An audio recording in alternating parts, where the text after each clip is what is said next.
Alright, so welcome to our Adult Sabbath School. Kakaroon muna tayo ng break uli sa ating Reforming Worship series. After nitong break na to, baka dumaan tayo sa duties of deacons in the next weeks. Pero titingnan muna natin itong doctrine of simplicity. This is something that we have studied in the beginning of the year or late last year, I think. But we didn't really delve deep doon sa doctrine na yon. And so today, this afternoon, I'd like for us to focus specifically on this attribute, which is what we call simplicity. And so I've entitled this lecture, The Not So Simple Doctrine of Divine Simplicity. You know, pag sinabi nating simple, we can apply that term to anything basically. You can use that term to describe a person. He or she is a simple person, or she's a simple girl. He's a simple man. It was a simple house, diba? Parang kabaliktaran siya ng something complex, right? And siguro, yung iba sa atin na may gusto ng simple, marahil maganda sa inyo. Kunwari, may mga tipong mga tahanan or mga sala set na parang, ano ba tawag doon? Yung very simplistic lang at wala masyadong kung ano-anong design. Minimalist. Yeah, thank you po sa inyong participation. So, yung iba sa atin, okay yun para sa kanila. Pero, naiintindihan natin. Meron tayong konsepto na pag sinabing simple, hindi siya too many complex things, right? And now, when we use that term and apply it to God, it sounds as if, parang, one would say, parang very insulting ba yun? Why are we calling God simple, right? Ganun kasi ang ating understanding nitong salitang ito. But I want to assure you that when the early church used the term simple and applied it to God Himself, hindi ibig sabihin nun ay hindi, it's contrasting complexity or what. Merong specific term na ginagamit, or yung simple or simplicity, to say na ang Diyos ay hindi composed ng kahit anong parte or kahit anong parts. Yun yung sinasabing simple. Tayo, we are composite beings. In fact, all creation, lahat ng ginawa ng Diyos, lahat yan composite. Lahat yan ay may parts. Tayo, human beings, we all have parts, right? Head, shoulders, knees, and toes. Na-realize ko lang nung sinabi kong head. So, tinuloy ko na. So head, shoulders, knees, and toes. Ano pa? Diba? Even within the head, marami pang parts yan sa loob. Mga internal parts ng katawan. Right? Hindi lang yun. Even in our minds, napakarami natin kayang isipin at the same time, magkakaibang thoughts. Hindi lang yun. And when we speak of complexity, para sa atin, that's better. For example, if you're working and you're in front of your computer, di ba, sino dito yung madalas mag-multitask? And para sa yes, thank you rin sa iyong participation. Para sa atin, mas mabilis matapos ang trabaho, right? And for some, right? Pero we have this idea, if it's complex, it's better. We also have this idea that if it's composed of many parts, we would think it's actually greater, it works better. For example, kotse, ang daming parte, mas madaming parts, mas maganda, mas okay. Mas tingin natin mag-work yun. Relo, cellphone, maraming parts. Ganun ang understanding natin. Bakit? Kasi composite beings tayo. We live in a multi-part creation, and we ourselves are composite beings. And we're so used to thinking that compositions are better than just something that is not composed of parts. In fact, we cannot even comprehend a thing that is not composed of parts. Because we are accustomed to live in a multi-part world. Right? So wala tayong comprehension na, teka, ang isang bagay ay walang parts.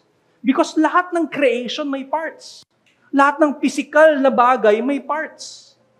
Okay? So, pag sinabi nating simplicity, we're talking about not having or having a composition of parts. So, makikita natin kagad, we're talking about physical things. We're in the physical realm, right? Dito tayo sa earth. Lahat ng ginawa ng Diyos ay may parts, physical, pero meron din namang tinatawag na metaphysical. Ano yung metaphysical? Teka, medyo mabigat na word iyon. Ang metaphysical, from the word, yung meta, ibig sabihin nun, beyond the physical. Even that, yan ay composed ng parts. Even ang mga metaphysics, composed yan ng parts. Even yung mga what the eyes of our body see, nakikita natin ang physical. But what the eyes of the mind see, yun yung metaphysics. And even there, yun ay composed ng parts. Okay? So titingnan natin sa ating pag-aaral ngayon, it is natural for us to think of compositions. Pag sinabi kong compositions, ito ay composed ng maraming parte. Okay? It is natural for us to think of compositions because we are beings of compositions. Lahat tayo ay composed din. Okay? Bago natin isipin na, teka, bakit natin pinag-uusapan ito? Ito rin ay kinonfess po ng ating mga Baptist forebears sa 1689 when they wrote in 1689 Baptist Confession of Faith, when they were describing God, sabi nila, the Lord our God is but one only living and true God. And then dinescribe ng mga Baptist kung paano, how God exists. Doon niya ginamit yung salitang subsistence. Ang subsistence, medyo malalim ding salita ito, pero it speaks of the howness. Nabanggit natin before, pag sinasabi natin yung essence, it speaks of the whatness. What it is. What is God? He is God. He is divine. He is the deity. But when we ask kung paano siya nag-e-exist, yun yung subsistence. Okay? He exists in and of Himself. Infinite in being and perfection, whose essence cannot be comprehended by any but Himself. Siya daw ay incomprehensible. Never natin maa-attain ang ultimate comprehension kung sino ang Diyos. We can only apprehend Him but never comprehend. Magandang illustration dyan, nabigay ni Samuel Renihan before, para kang may puno, tapos kaya mo siyang yakapin, pero hindi mo kayang abutin yan ng buo. In that sense, kaya mo lang i-apprehend ang Diyos, pero hindi mo fully mako-comprehend. Right? Kasi pag na-fully comprehend mo ang Diyos, kapantay mo ang Diyos. Never, ever yon mangyayari. And then sabi ng confession, siya daw ay most pure spirit. It is to say na siya ay invisible. Siya ay walang katawan. Invisible, without body, and then dito na tayo, without parts. Now, kung titingnan nyo sa confession natin, it seems like sinasabi ng confession, ang Diyos ay without body parts. We would say amen. Pero hindi, sabi nila, without body, without parts. Ibig sabihin, naiintindihan ng mga Baptist framers natin, na when we speak of simplicity, at simplicity yung kanilang kino-confess dito sa part na ito, we're not just talking about God being composed of body parts. We're not just talking about things that are physical. We're also talking about something beyond physical. And that touches yung sinabi ko kanina, metaphysics. Medyo pupunta tayo doon ngayon. Okay? Kasi ganun ang understanding ng confession. And by the way, yung confession natin, ine-echo lamang nila ang teachings in the early church. Ine-echo nila ang medieval period, si Thomas Aquinas, ine-echo lang nila. Ine-echo din nila yung in-echo ni Thomas Aquinas na si Augustine. Ine-echo din nila yung ine-echo ni Augustine si Athanasius. And then yung Cappadocian Fathers, and then Apostles. Lahat ito, masasabi natin, kaya we subscribe to our confession because we believe na it's a summary of such biblical doctrines that were confessed in the Christendom. And so even ang simplicity, they confessed that God is simple. He exists without, hindi lang body parts, without parts. And yes, that includes body parts. Okay? So, ano ibig sabihin natin ng parts? What do we mean by parts? Maganda po yung explanation ni James Dolezal in his book, All That Is in God. Ang sabi niya rito, page 40, whatever is composed of parts depends upon its parts in order to be as it is. So parang sinasabi ni James Dolezal, this is what's whole, and this is a certain part. Right? Whatever is composed, this is the whatever that is composed of parts, siya yung whole. Whatever is composed of parts depends upon its part. Ito ay nakadepende sa part. Okay?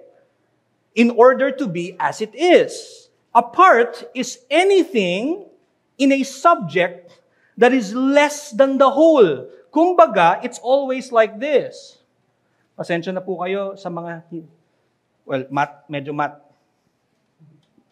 Sabi niya, balik, kata mo, ako, sorry po. Ganyan, okay.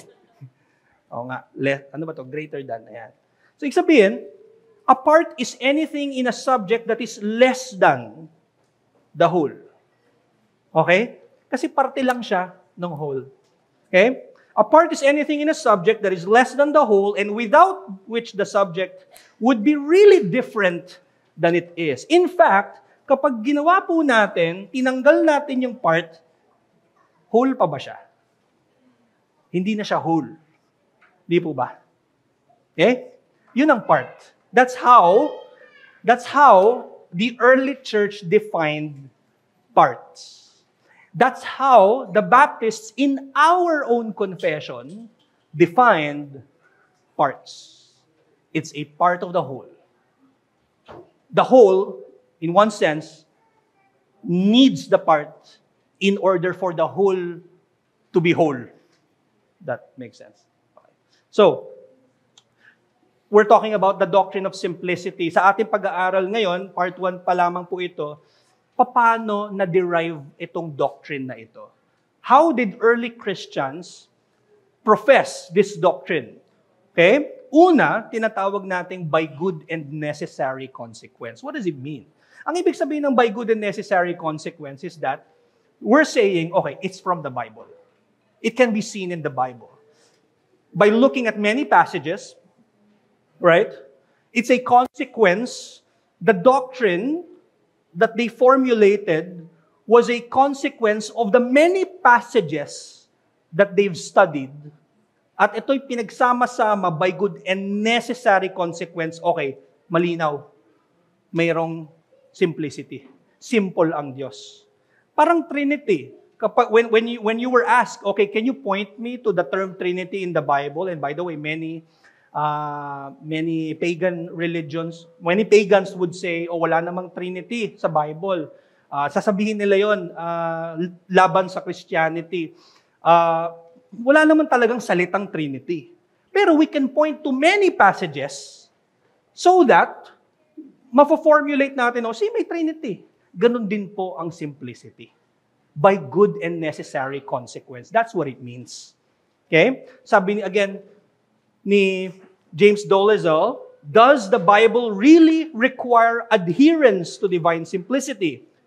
Sabi niya, there is no single biblical proof text for this doctrine. What he's saying, okay, you can't find even the word simplicity and it says, no, kumbaga walang sinasabi sa Biblia na for the simple God so loved the world. For the simple God so loved the composite world that He gave His simple Son. Wala naman.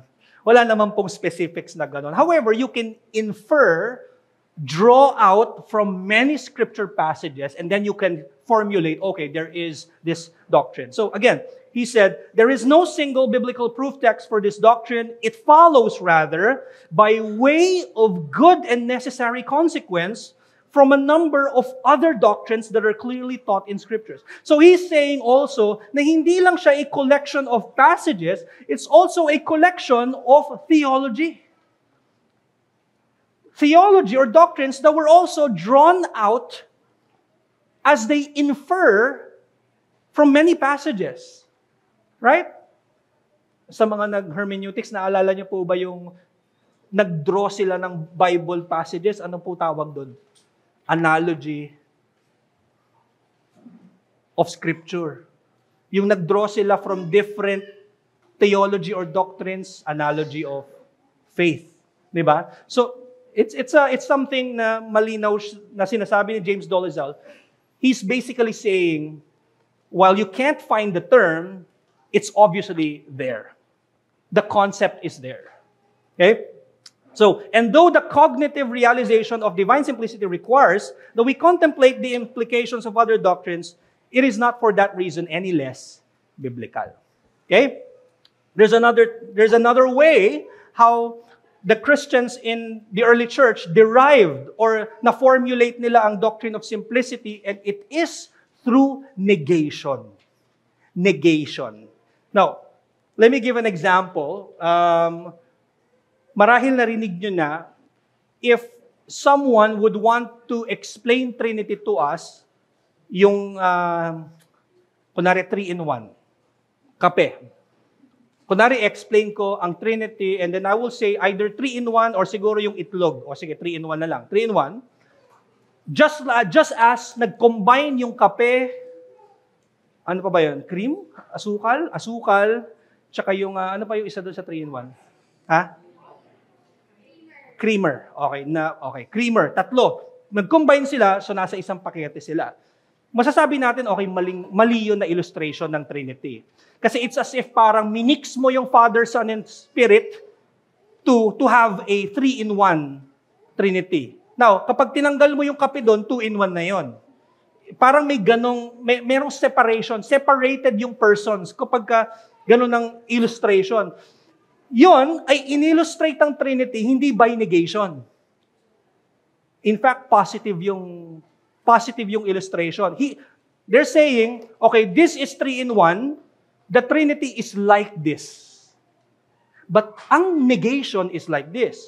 Okay, this is the illustration, and God is not like this. Yun yung negation. Okay? So, through negation, ito yung ginamit, even ng mga early church, to come up with the doctrine of simplicity. Okay? Coming from maintaining the distinction between the creator and creature, or distinction between infinity, infinitude, or limitless and limited. So parang sinabi, ito yung creation, limited ito ang Diyos, infinite siya. Siya ay hindi katulad nito. In fact, kung naalala nyo sa Ecclesiastes, implied ito ni Kohelet. Dito under the sun, walang joy, walang satisfaction, by negation, over the sun, you have God. Si Kohelet he was not just a preacher, king, wise man, he was also a philosopher. Okay? Very clearly. So, starting point is the creation that is limited, and then denying such limitations in God. Doon nanggaling ang doktrina ng simplicity. For example, creatures are passible. Ang ibig sabihin ng passible, ito yung someone is affected by anything outside of themselves. We are all passible. Diba? When we're hurt, we're affected by something that is outside of ourselves. Right? When we're happy, we were affected positively by anything or someone outside of ourselves. We are passible beings. Okay? And then, negate that and say, this is how we are, but God is not like us. He is impassible. Doon din po nanggaling yung impassibility by negation. Not only that, mutable. Tayo po nagbabago. Kanina masaya ka, ngayon malungkot ka, or vice versa. We're mutable beings. But negate that, ang Diyos, immutable. And then we come to simplicity. We are all composite. We have parts. The Creator or God Himself is simple. He doesn't have any parts. He does not have any compositions in Him. Now, siguro in the next weeks, tingnan natin what it means to be composed. I only have 2 points for today. So what does it mean to be composed? I mentioned kanina in my introduction that all creation, lahat ng ginawa ng Diyos ay composite. Ibig sabihin, lahat ay may parte. Lahat ay may parts. Lahat ay composed of parts. Now, what does it mean? To be composite means you are dependent. To be composite is to be dependent. Okay? What do we mean? The composite, pag sinabi natin composite, ito po yung something na merong mga parts, ha? Yung po sabihin. The composite is dependent on the parts. Okay? The composite is dependent on the parts whether, number one, to exist or just to function properly and perfectly. Pasensya na po sa drawings, but for example,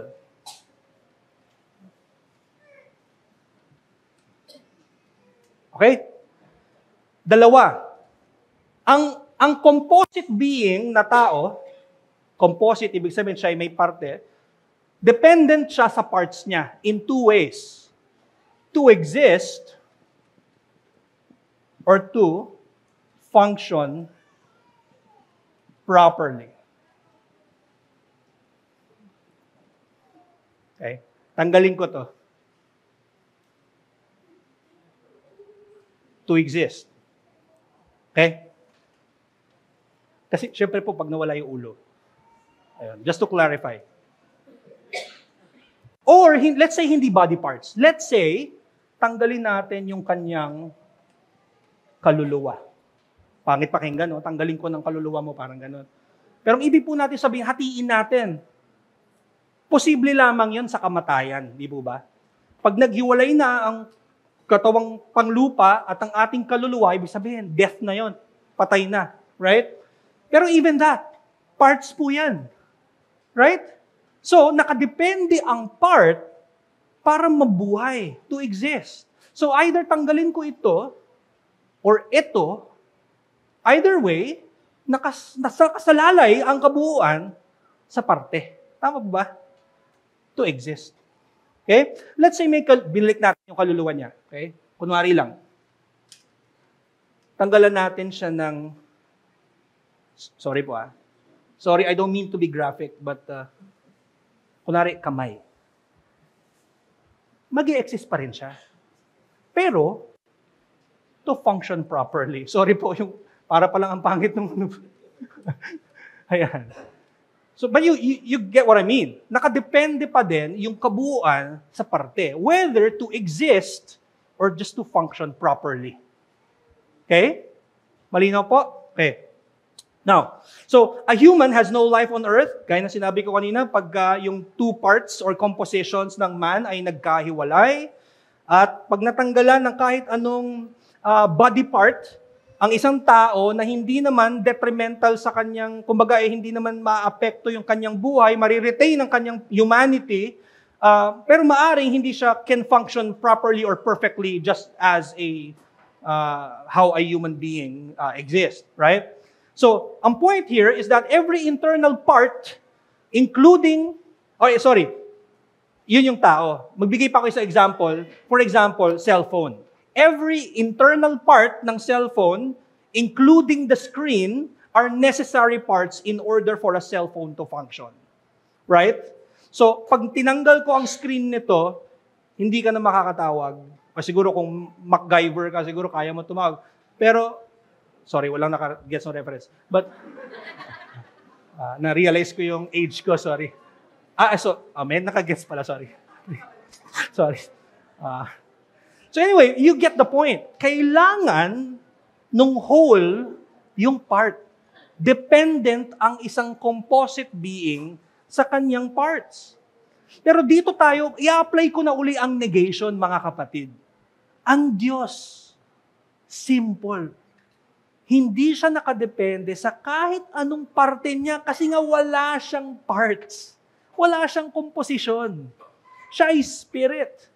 Okay? God is simple and is not composed of parts. And because of that, He doesn't depend on anything in order to function well, in order to, in fact, exist as God.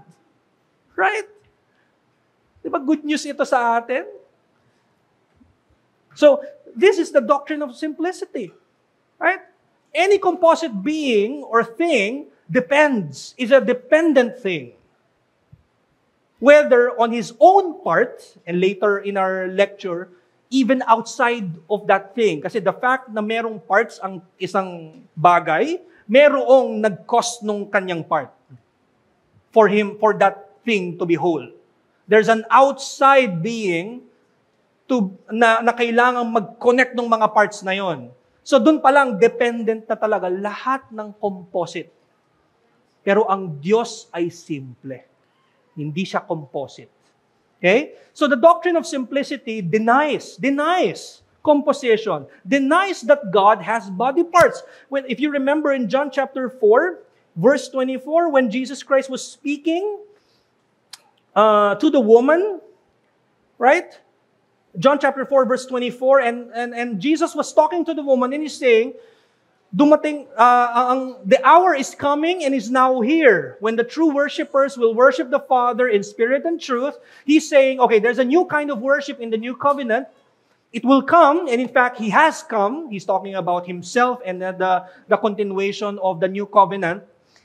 Sabi niya, iba na ang klase ng worship ngayon. Hindi na kailangan ng pag-alay ng tupa, ng bulls, ng ram sa Diyos. Ngayon, ang pagsamba na sa Diyos ay in spirit and truth.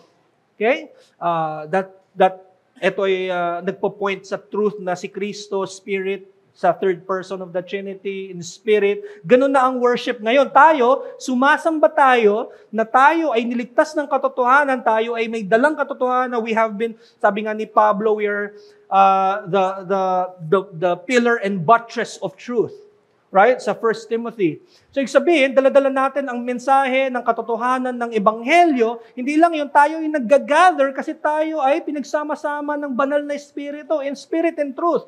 Bakit daw, according kay Kristo, bakit yun na ang paraan ng pagsamba natin? Ang sabi ni Kristo, dahil, verse 24, God is Spirit. Ibig sabihin, invisible siya.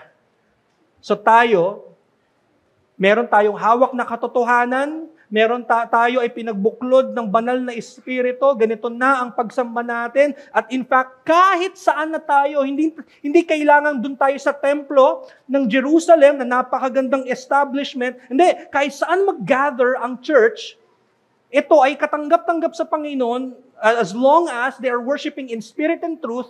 Kahit saan yan, kahit hindi yan dun sa physical, kasi ang Diyos ay hindi rin physical. Spirit siya. Invisible siya, sabi ni Kristo.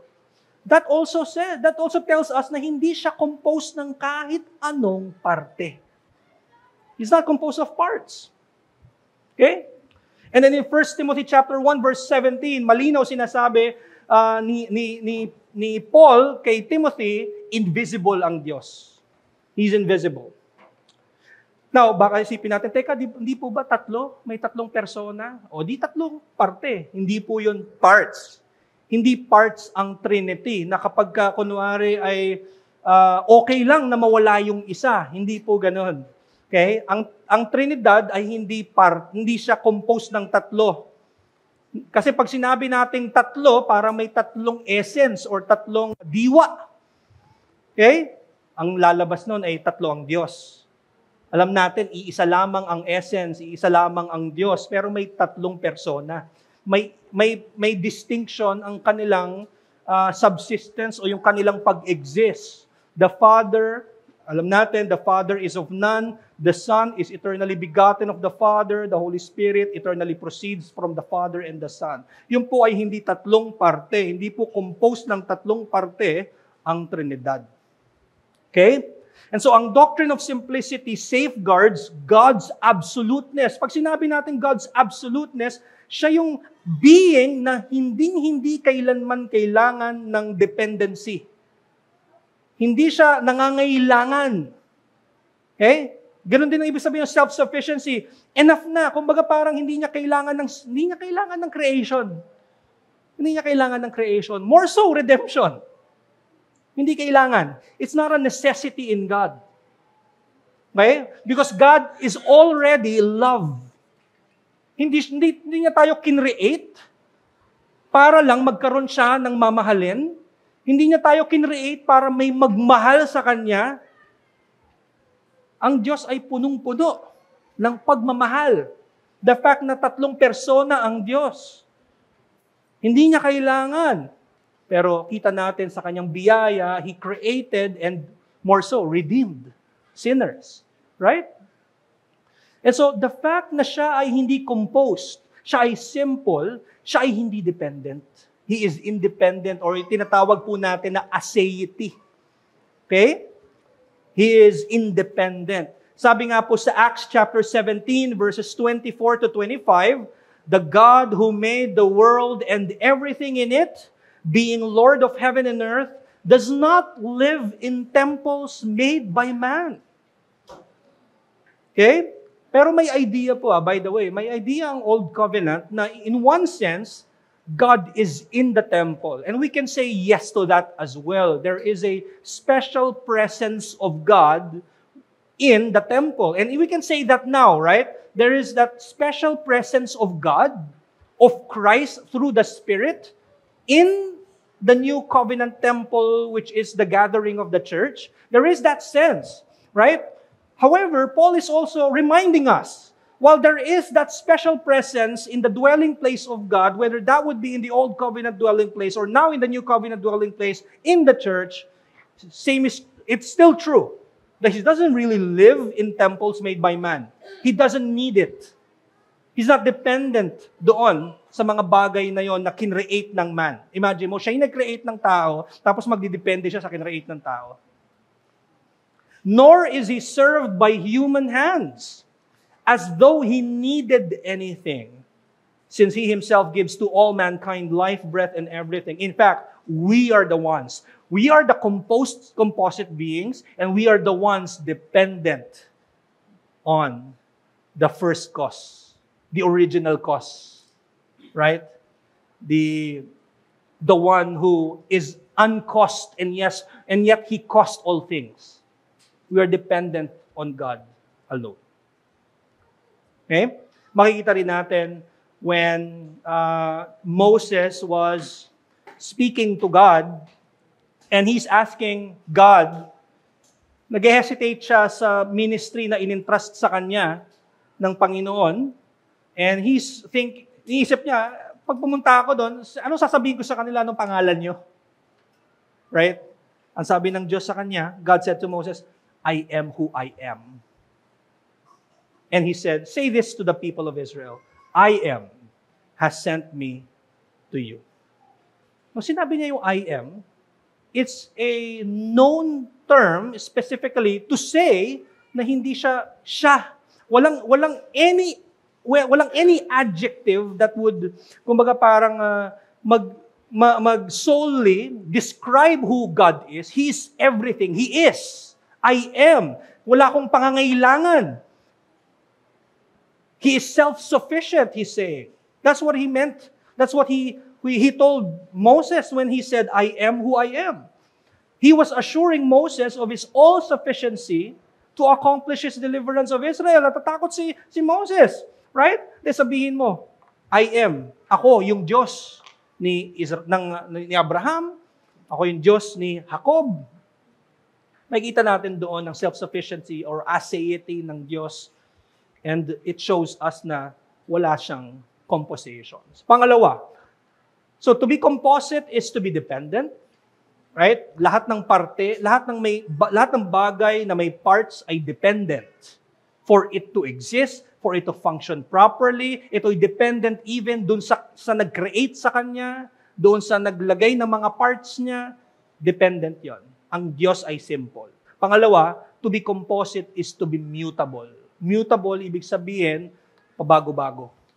Nagbabago. Ang anything that is composite, nagbabago. Okay?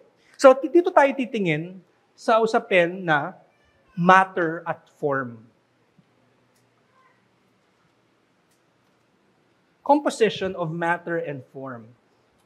When we speak of compositions are mutable, composite beings are mutable or nagbabago, kailangan natin i-consider itong terms na ito. Matter and form. Matter,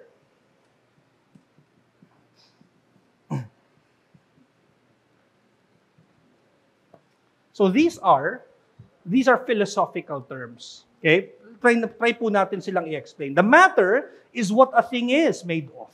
Okay? Matter is what a thing is made of. Form is the shape, structure, or organizing principle that makes that matter into a specific kind of thing. Okay? Matter and form make one complete being. Therefore, matter and form are mutable from limitation to completion. Let me give you an example. Kunwari, this is a block or marble. And then this is a,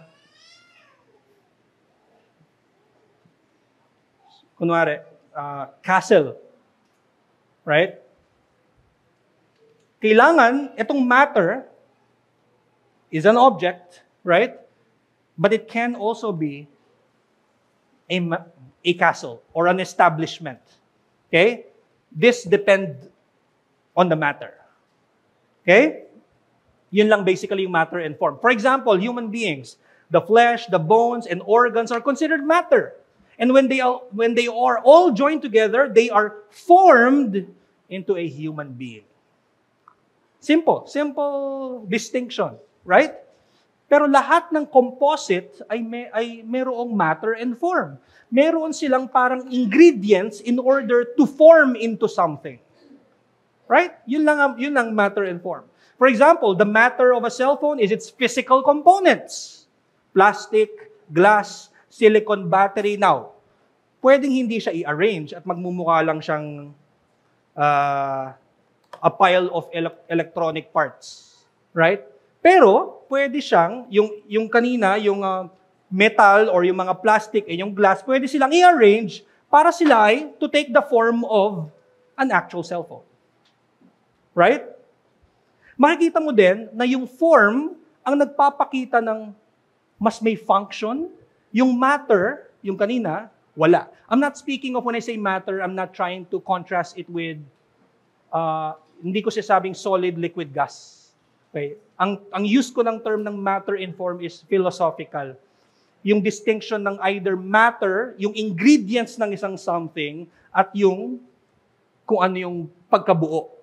Parang clay. Ang clay is a matter and it has the potential to be an actual flower vase or a furniture. Right?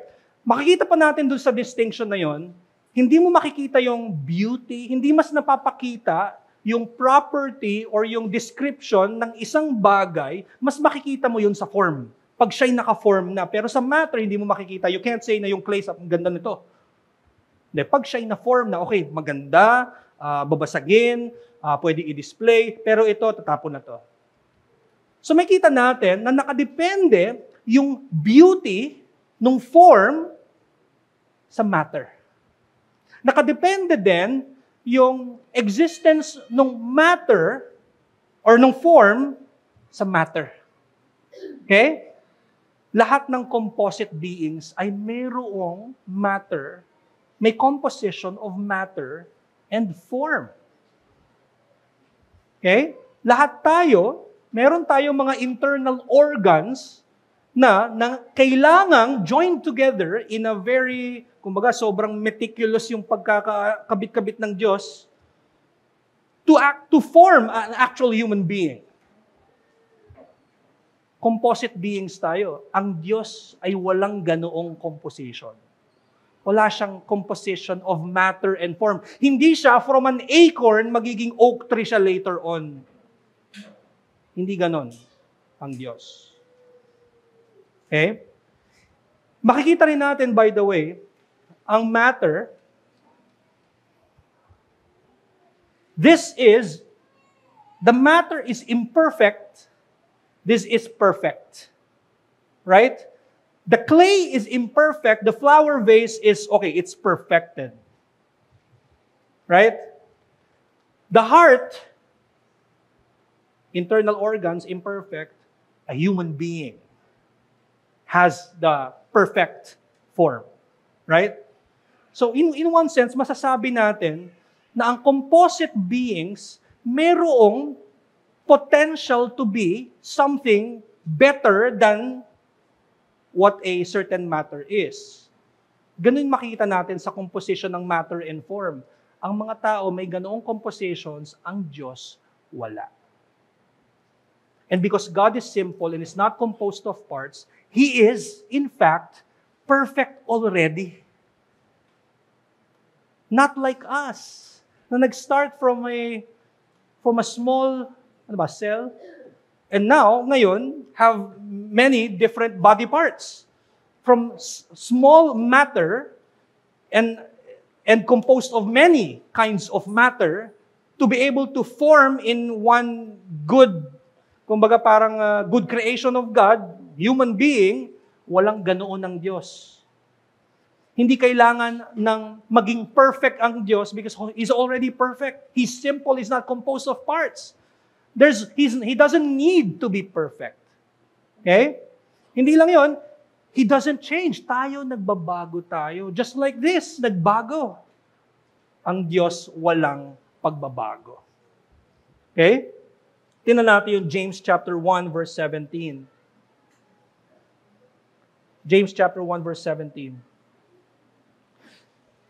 Every good gift and every perfect gift is from above, coming down from the Father of lights, with whom there is no variation or shadow due to change. Okay? Lahat ng composite ay nagbabago. From imperfection to something better, that's a composite thing. Ang Diyos walang need to change from imperfection to perfection because He's already perfect. Okay? And then everything about God are not joined together in order to form divinity. Yung mga anything na patungkol sa Diyos, siya ay pagmamahal, siya ay punong-puno ng awa, siya ay punong-puno ng biyaya, siya ay tapat. Lahat ng yon, isama mo lahat, now you have the divine. Hindi ganon ang Diyos. Hindi niya parang, okay, lahat nitong mga attributes na to, sama-sama to, and then you have God. Now, ito yung tanong. Kapag ganon ang isip natin, parang composite si God, tanggalin ko yung isa doon. Hindi na siya Diyos? Hindi po pwede yun. Hindi ganon ang understanding natin sa Diyos. He is simple. Sabi ni Christ in John chapter 8 verse 58, "Truly, truly, I say to you, before Abraham was, I am." Inulit ni Kristo yung sinabi ng Diyos kay Moses. It signifies God's continuous existence without any implication of time or process. He didn't say, I was, I will. No, simply, I am. Okay? He's not bound by succession of time. He's not bound by moments. Okay? Pangalawa, kailangan din natin i-consider yung composition of substance and accidents. Okay? What do we mean by substance and accidents? Again, these are philosophical terms. Pag sinabi po nating accidents, I don't mean yung tipong na aksidente. Hindi po yun ang ibig sabihin nun. Substance.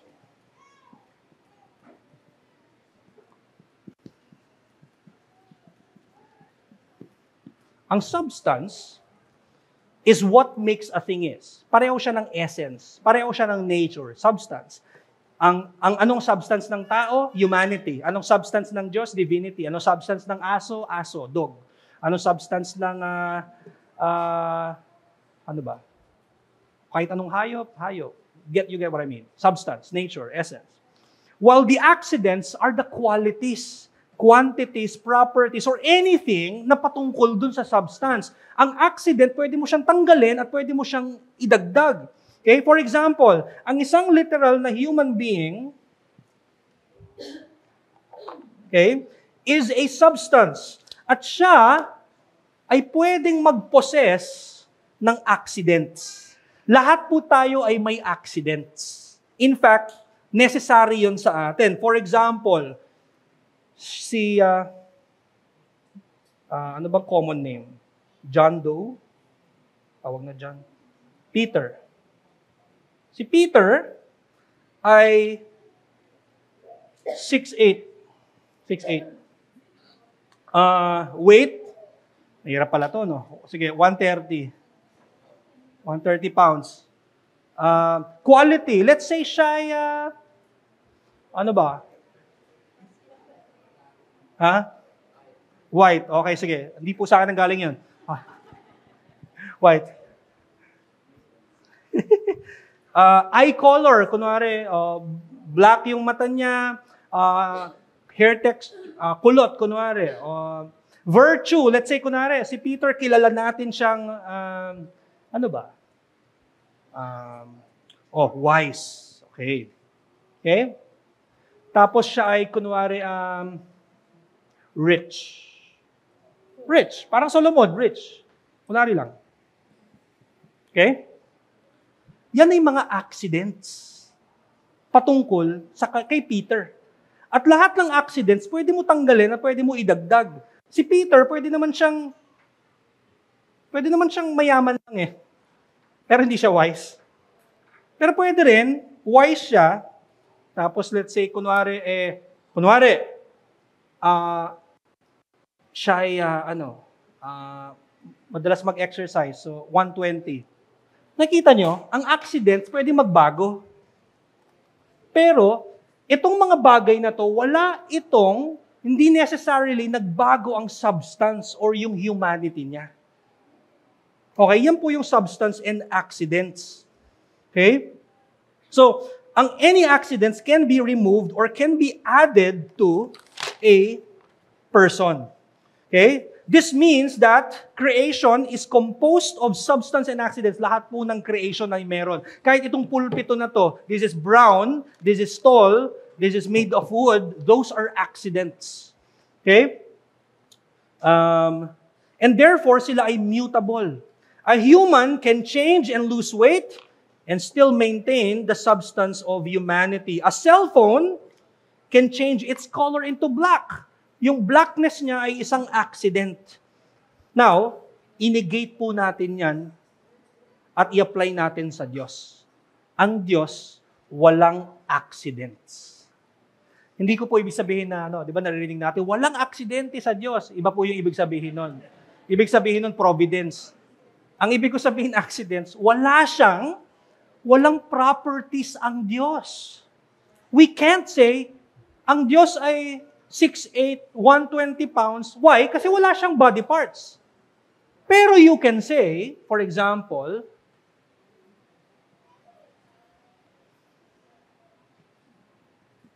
what about God?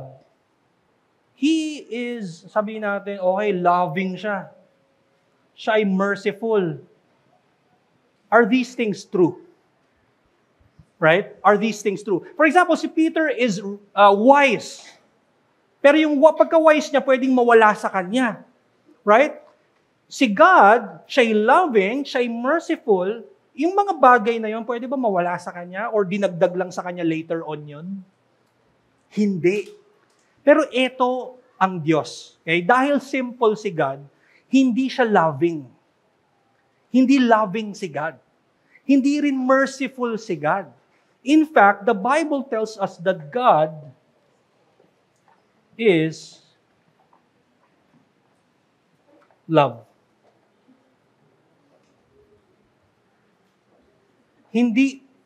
God is not loving, He is love Himself. Does that make sense? Okay, balik po tayo. Any composite being has accidents, and the accidental properties of any composite beings can be removed or added to him, right? Whatever description we have on Peter. Pero sa Diyos, hindi ito natatanggal at nadadagdag sa Kanya. In fact, yung mga attributes na sinasabi natin kung sino ang Diyos, hindi yon outside of Himself. all that is in God is God. Does that make sense? He's not loving, He is love. He's not merciful, He is mercy. Why? Because if we say, kapag sinabi natin that God is loving, ibig sabihin, love is an entity or an attribute that is outside of God. For example, if a person says, if I tell a person, bro, you're so, ano ba? You're so loving, bro. Parang pangit, sorry. You're so kind. Bro, you're so kind, right? That bro is not kind. Kindness is different from my bro, from the person who I talk to. Does that make sense? Siya ay kind. That is a description kung sino to, pero kindness itself is not him. Kindness is outside of that person. Pero ang Diyos, when we say that He is love, or we're not saying He's loving as if love itself is outside of God. No. God is love. And the reason why we have an understanding of what love is, because it comes from the divine being who is love. Right? Hindi ito labas sa Diyos. Yung faithfulness, yun ay attribute ng Diyos. Pwede natin sabihin that that's who God is. No, that's what God is. Right? Simple si God. Hindi siya, okay, love dito, holy dito, wrath dito, faithfulness dito. No. He is holy love, holy faithful, holy wrathful towards sin. He is simple, is not composed of parts. Look at it this way. Parang kapag may tao, meron siyang medal, most talkative, kunwari, ganyan, ganyan, tapos most best in ganyan, right? So, marami siyang properties. Pwede mo tanggalin yon. Ang Diyos walang ganong klaseng attribute. Okay? Alright, let's move forward. Sabi ni James Dolezal, if all that is in God is God, then each of His attributes is identical with His essence. Lahat ng attribute niya ay identical kung sino ang Diyos. Okay? By contrast, most of a creature's attributes are not identical with its essence. A man or woman may be good, wise, just, merciful, and the like, but these are not identical with their human essence. The person may be kind, but he is not kindness. He may be loving, but he is not love himself. Okay? So the point here, jump na ako sa point, if God possessed accidents here, things that are outside of Himself, He would be composed of parts and would be subject to determination and change, which contradicts His completeness and independence. Okay, quick lessons. Yung next parts ay next week na, or next week. As the simple God, He is the foundation of absolute trust and reliance. Okay? Why would we depend on things that are dependent? We depend wholly in the one who does not depend on anything or anyone. Because we know that that one, God, who does not depend on anything outside of Himself, is the most absolute being. And therefore, we can indeed put our trust in Him, in what He has done. Okay? His independence provides surety to us necessary for utter reliance and confidence in Him. And so, when questions arise, wait, what's the meaning of life? What's the meaning of life then? Well, you don't get the answers from people who also have the same question because they depend on things outside of themselves. You ask or you seek answers from the one who is absolute, who does not depend on anything, who is not composed of any parts, who is simple. Rely only on God. And then, papasok na yung mga katanungan, okay, what's the meaning of life? Why am I like this? Why do I keep doing this? Doon na papasok yung usaping sin. Lahat tayo pala nagkasala. At yung Diyos na simple, doon na tayo sa number 2 point, what this simple God did, who is not composed of parts, who is the most absolute being, He sent His Son, the Lord Jesus Christ, and assumed a composite nature. so that He will be like us. Right? And according to His humanity, kung ang Diyos ay immutable, doesn't change, Jesus Christ, who assumed a human nature and soul, was mutable. Mutable in a sense na when He saw His friend who died, from a moment He did not cry. Nung nalaman niya na namatay si Lazarus, He cried, He wept. He's mutable. All His life, 33 years, He lived. Bigla na lang nag-change siya into death. He died on the cross. And He did that on behalf of those who believe in Him. Siya ang naging sacrifice, right? Tatanggapin ng Diyos ang sakripisyo ni Kristo. Kailangan ng Diyos, dinidemand ng Panginoong simple ang kabanalan. And so si Kristo lamang ang naka-accomplish ng holiness in His life. At hindi lang yun, si Kristo din ang namatay sa krus at yung sakripisyo ni Kristo, katanggap-tanggap yun sa Panginoon. God accepted the sacrifice of the Holy Christ, and if we have faith in Jesus Christ for our salvation, we too will be accepted by God, by the simple God. And we know, si Kristo, eto yung kagandahan dyan. Pwede nating sabihin, okay, tapos na yung mission ni Christ, right? Tapos na, namatay na siya. So, wala na yung composite being niya. Wala na yung composite nature niya. No, He rose from the dead. And He continued to mediate. Nagpapatuloy yung composition of body and soul ng Panginoong Hesukristo so that He would continue to mediate between man and God. Thirdly, last na po. In our experience sa mga Kristiyano, there is an analogy of simplicity. Galatians chapter 5 verse 22. Di ba? Ang sabi doon ni Paul, kapag tayo ay kay Kristo, mayroong certain fruit. Galatians chapter 5 verse 22. It says, but the fruit of the Spirit, it doesn't say the fruits. It says fruit. Right? The fruit of the Spirit is love, joy, peace, patience, kindness, goodness, faithfulness, gentleness. There is an analogy of God's simplicity in the Christian life. Yes, we are all composite beings, but the virtues that we get from the grace of God as He has empowered us because of what Christ has done on the cross, yung fruit na yan, it's not as if parang pipili lang tayo ng love, goodness, patience, kindness. No. Lahat ng mga virtues na yan ay fruit ng ginawa ni Kristo sa atin. And so don't ever think na hindi kaya i-enable ng Holy Spirit ikaw na maging faithful. Loving lang, oo. Hindi. Kasi kasama yung love sa faithfulness. Kasama yung love sa goodness. Kasama yung pagiging tapat sa goodness at sa love. Lahat yan ay parang isa. Just as isa ang attribute ng Diyos, may analogy yan pagdating sa ating Christian life. Okay? Sabi ni Mark Jones, those who have the Spirit cannot say that they excel in love, but in gentleness or patience. To have one grace is to have them all. What a blessing, right? What a blessing. Binigay ito ng Panginoong Jesus sa atin. To have one grace is to have them all, because the Spirit is one, not many. It's already 2:37, sorry. So, siguro kahit mga two questions.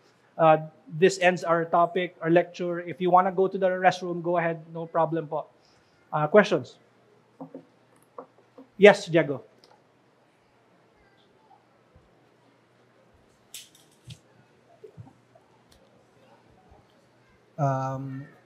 In Genesis, God says that He creates man in His image. Yes. So why isn't man also simple? If God is simple. Sorry, why man is simple? Why isn't man simple if God is simple? Right. Well, when he said image of God, kasi it doesn't mean that He created another God. Kasi only God is simple. So, ibig sabihin, lahat ng kinreate ng Diyos, composite yon.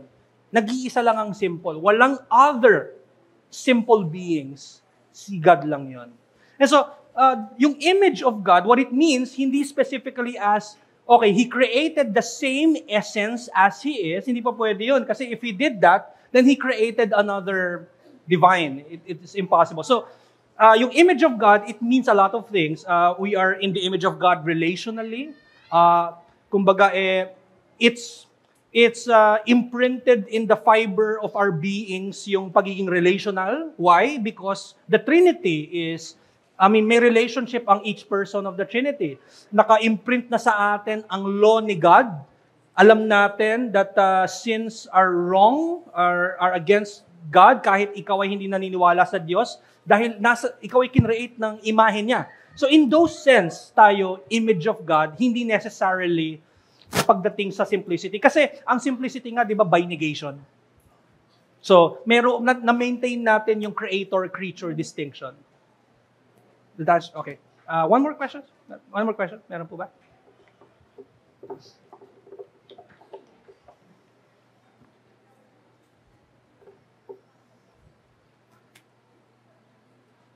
Okay, sige po, let's pray. Let's pray. Our Most High God and our Heavenly Father, thank you for who you are. Salamat, Panginoon, at sa natutunan namin, mas naintindihan namin, Panginoong Diyos, kung sino kami, at ano ka. Panginoong Diyos, malaki ang pagkakaiba. Kami po ay dependent, kami po ay patuloy na nagbabago. And so, Lord, knowing na Ikaw ay hindi nagbabago, knowing na Ikaw ay independent, Lord, talagang we can place our trust sa iyo lamang, Panginoon, at hindi sa anything mutable or anyone mutable. So salamat po, Panginoong Diyos, at ito ay nakakatulong sa aming pananampalataya. Salamat, Panginoon, at kita namin ang connection nito sa ginawa ni Kristo, na talagang yung pag-condescend niya, yung kanyang pag-assume ng humanity, human body and soul, ito ay siya ay nag-assume ng something mutable at dependent. Na siya rin ay nagbabago, si Kristo bilang tao, at siya rin ay dependent sa banal na Espiritu at sa iyo, Diyos Ama. So, Panginoon, salamat. At napakaganda ng inyong design, hindi lang of creation, pero pati Panginoon ang redemptive plan mo. Ang salamat at mas lalo nabigay liwanag sa amin, mas lalo namin naintindihan, Panginoong Diyos, ang Ebanghelyo. Nawa, Panginoon, ay maalala namin as enabled by the Spirit that we have all these blessings, this fruit of the Spirit, at ma-appreciate namin, Panginoon. Salamat po muli. We lift up to you our 3 p.m. worship. We pray this in Jesus' name. Amen.